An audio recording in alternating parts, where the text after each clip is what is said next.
Marx recalls in the 18th Brumaire Hegel's own remark that all historical facts and persons appear twice, first as tragedy, then as farce. It was tragedy, he says, which brought Napoleon to power, and it was farce that brought his nephew, Napoleon III, to the throne of the Second French Empire. Yet it was also farce which in 1870 found his general, André Charles Victor, marching with bowed shoulders up the stony bluff at Sedan to deliver the French Emperor's letter of surrender into the hands of Wilhelm I, King of Prussia.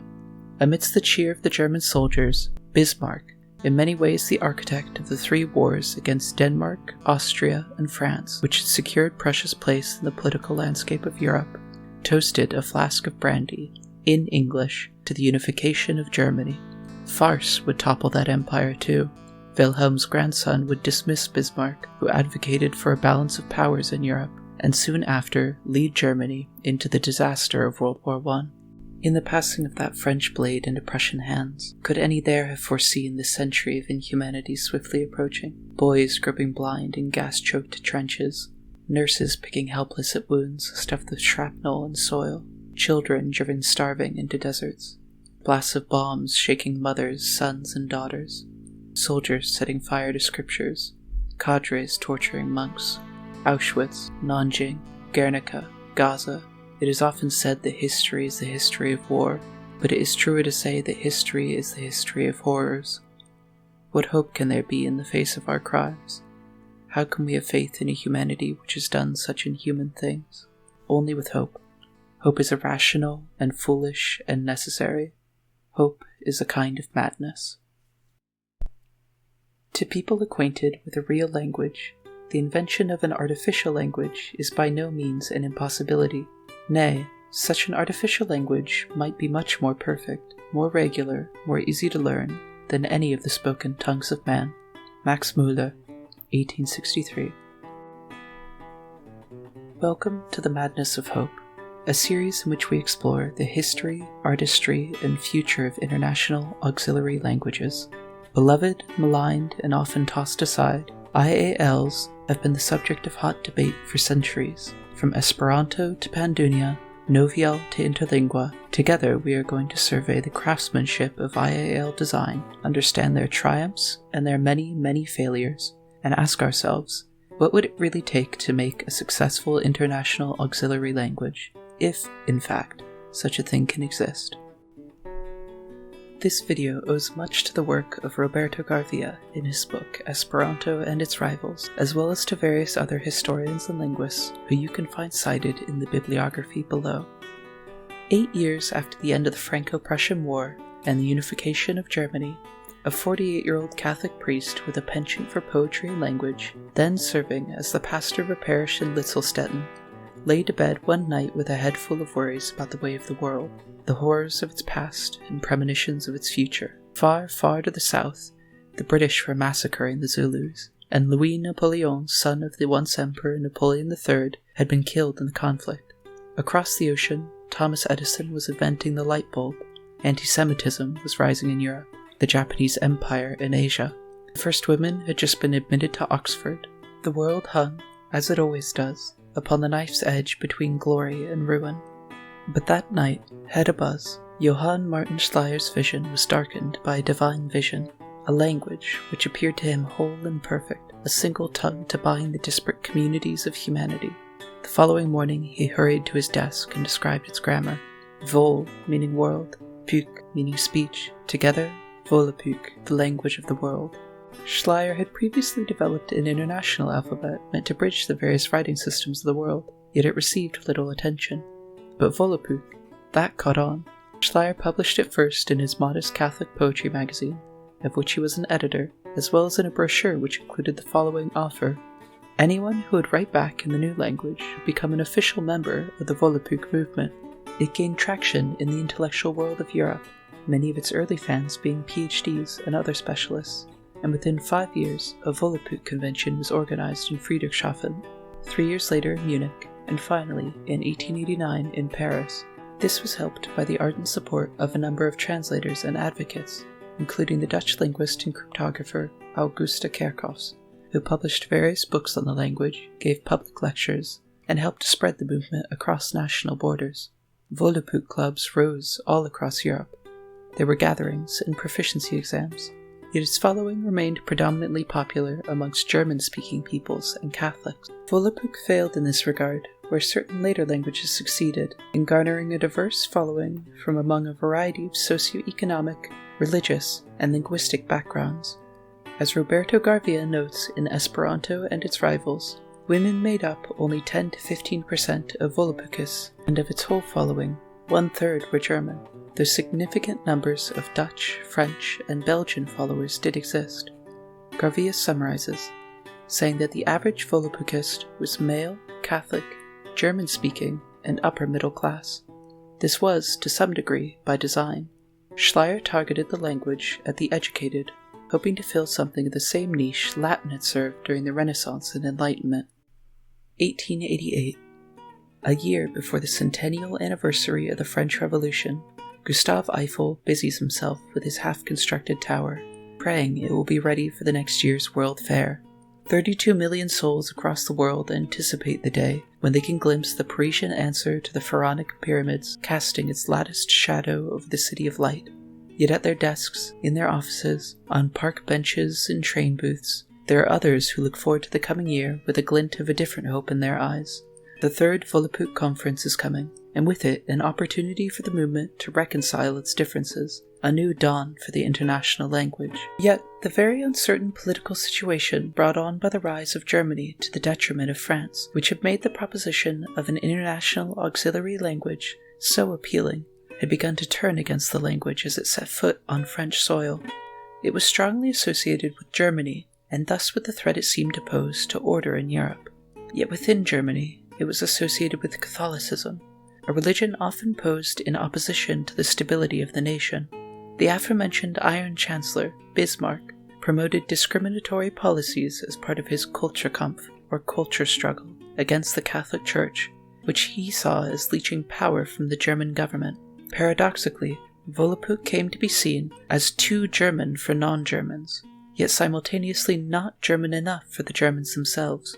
The language was caught up in the vortex of nation-building and identity formation which characterized the late 1800s and early 1900s, as political power drew lines between linguistic and geographic communities, delineated ethnicities, standardized languages, and asserted their own essentiality by reimagining themselves not as institutions operating over arbitrary territorial claims, but instead as the nation of the Germans, or the nation of the French. The complex, multilingual, multi-ethnic polities of the Austro-Hungarian and Ottoman empires would evolve into the framework of one nation, one language, one peoples. Nations and borders and languages and ethnicities are myths introduced by power in order to justify itself. This crucible of nationalism served only to worsen the catastrophe looming over the horizon, a schism within Volapük itself. Along the shores of Lake Constance, in a small hall occupied by a mere 30 attendees, the first Volapükists had drunken, sung, and feasted to the start of their international language. A cozy and comfortable environment, rosy and warm, amongst friends and colleagues. Perhaps the only environment in which Schleyer might have accepted certain minor adjustments to his creation. But in rising to greater heights, so too did the complications of Schleyer's character reveal themselves at the Munich conference and in Paris. Kerckhoffs introduced a variety of alterations to be made to the language in order to make it more suitable, but Schleyer worried that such changes would fragment the movement.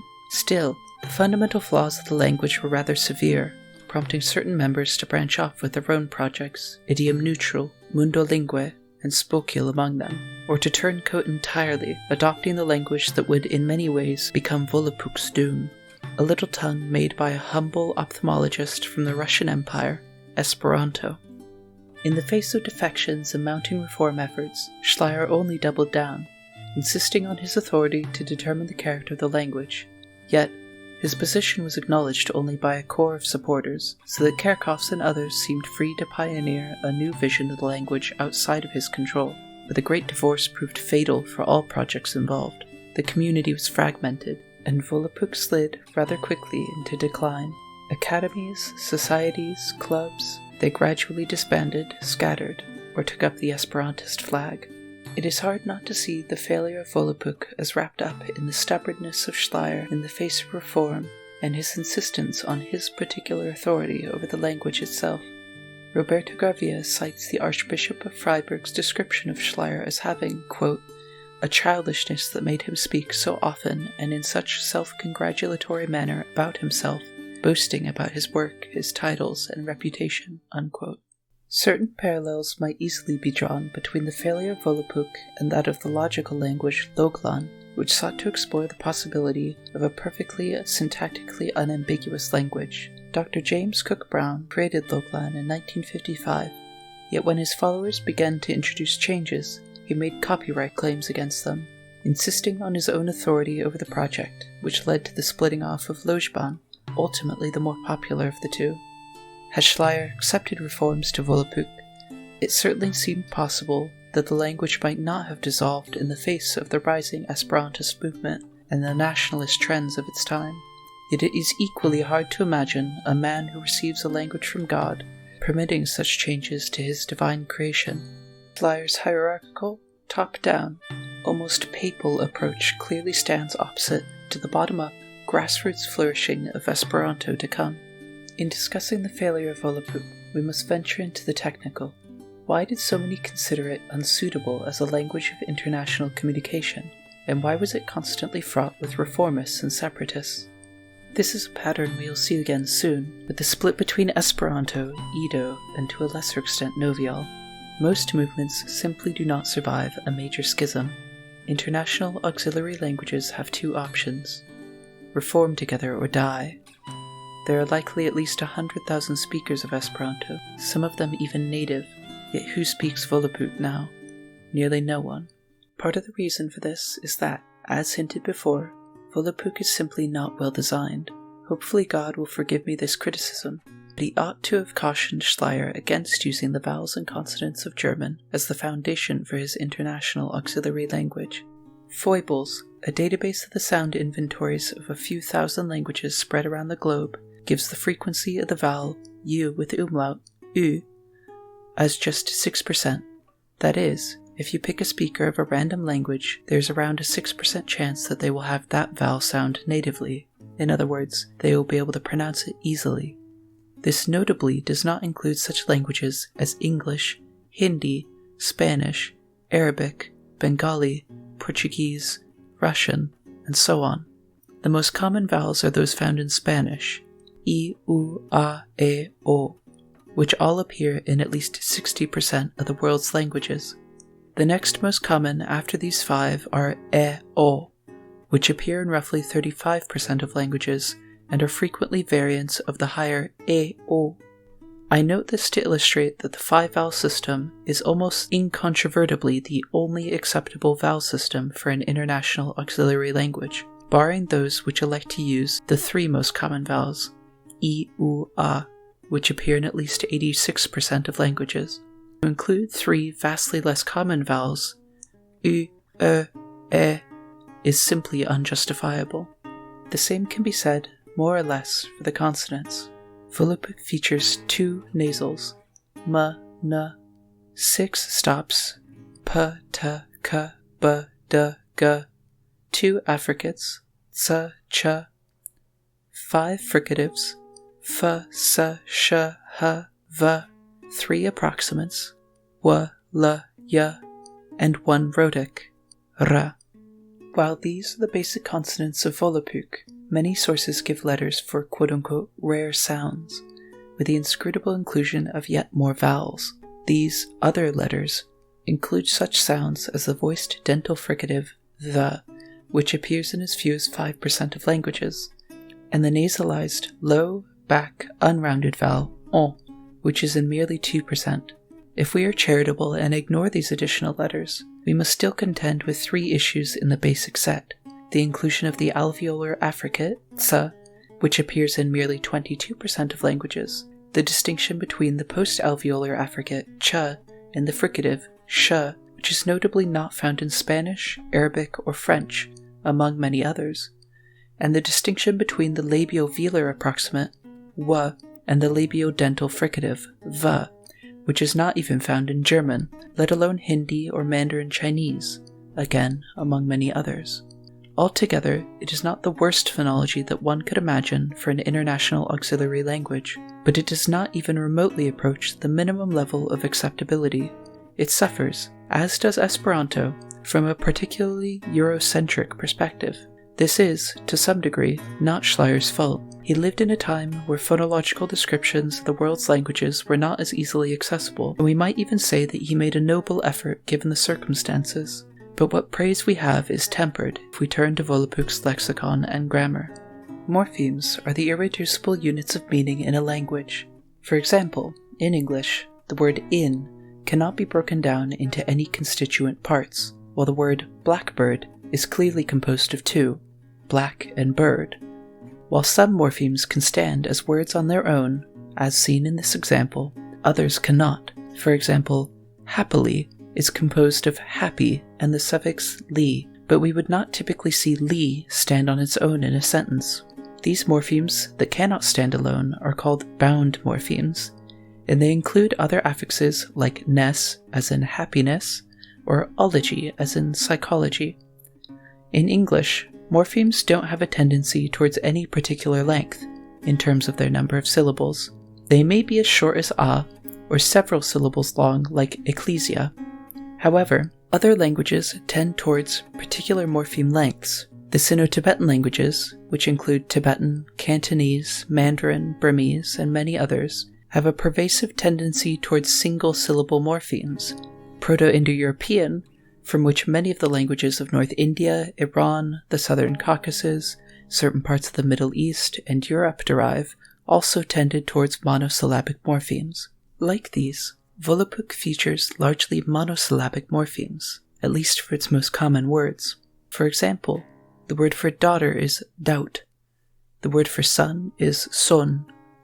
This is not a terribly bad idea for an a priori language, one made without drawing words from any existing language, but for an a posteriori language, one made by drawing words from existing languages, the results can be mixed. If you were to make an a posteriori language based on East Asian or Southeast Asian languages, like Chinese, Hmong, or Thai, then you could easily get away with monosyllabic morphemes, since they share this tendency.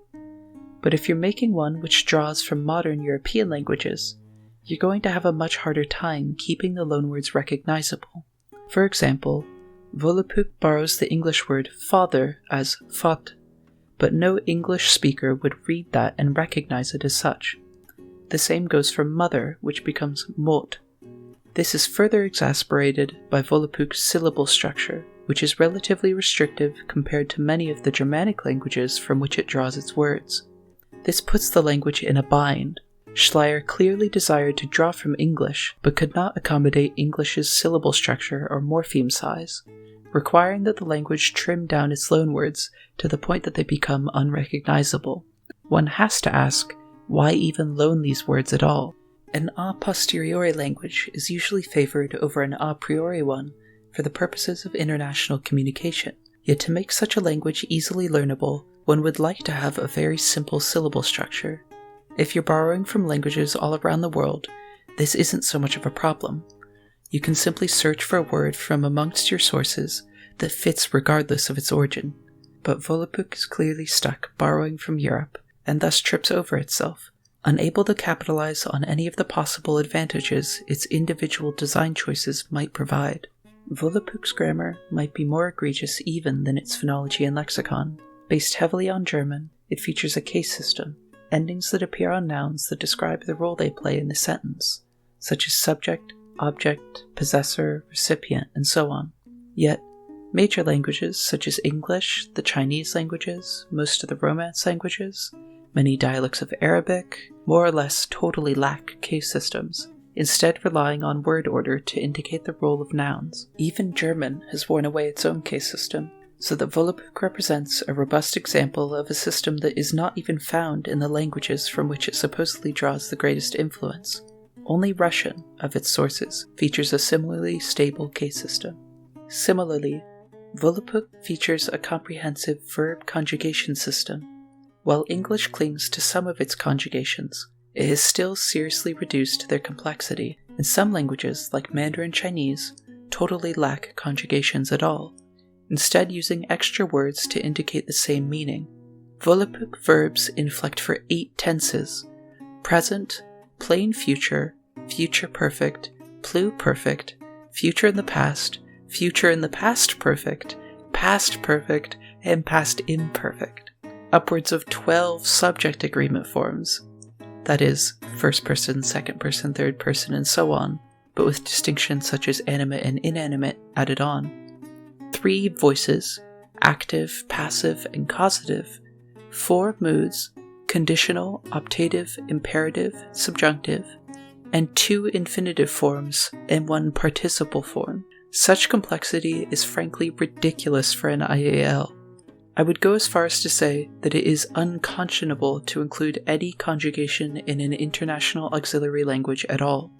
The categories that particular languages conjugate for can vary wildly, and I would make the informal observation that speakers of analytic languages, that is, languages whose words typically only have one form, have a much harder time learning synthetic languages, languages whose words may have many forms, than vice versa. I would even argue that the only kind of derivational morphology, that is, methods for creating new words, that an international auxiliary language should have, is compounding, adding whole words together to create new words, things like blackbird and car bomb. Bound morphemes, such as affixes, seem useful on their face, but there is no particular reason to force learners to memorize these little parts that never appear on their own, when they could just be adding together whole words. Why have ER, as in runner or talker, when you could just use run person or talk person? They are extraneous, unnecessary, and only complicate vocabulary acquisition for the learner. The only bound morphemes I could see justified are particles, negators like no, or interrogatives, words indicating that the sentence is a question, or perhaps certain tense and discourse markers. Volapük has immense historical value as the first somewhat successful international auxiliary language, yet it teaches us little with regard to IAL design, except in providing a number of clear warnings on what to avoid. Inflectional morphology ought to be discarded. Derivational morphology ought to be simple. While the sound system and syllable structure should be straightforward, this can only be accomplished by drawing from a wide array of languages, precluding Eurocentrism. In terms of the community structure, Volapük also showcases the shortcomings of hierarchical organization. An international language cannot be prescribed. It cannot be dictated or coerced or clutched in the hands of some academy. Instead, as we will learn shortly with Esperanto, any designer would do well to heed William Blake's words. He who binds to himself a joy does the winged life destroy. He who kisses the joys it flies lives in eternity's sunrise. Thank you for listening. My name is Elia, and this has been Artistic Notas. I would greatly appreciate it if you would help us out by commenting, liking, subscribing, all that, as well as checking out our Patreon. It would help us continue to produce episodes like this on more international auxiliary languages. I'm hoping to eventually knock out all the major ones, most obviously Esperanto coming up, but also other ones like Novial, Interlingua, and hopefully getting to some more modern ones like Pandunia. I think that would be very exciting. Very interesting to contrast them with some of the older ones like this. Again, I'm very indebted to a lot of other historians, linguists, especially Roberto Garvia, with his book Esperanto and Its Rivals.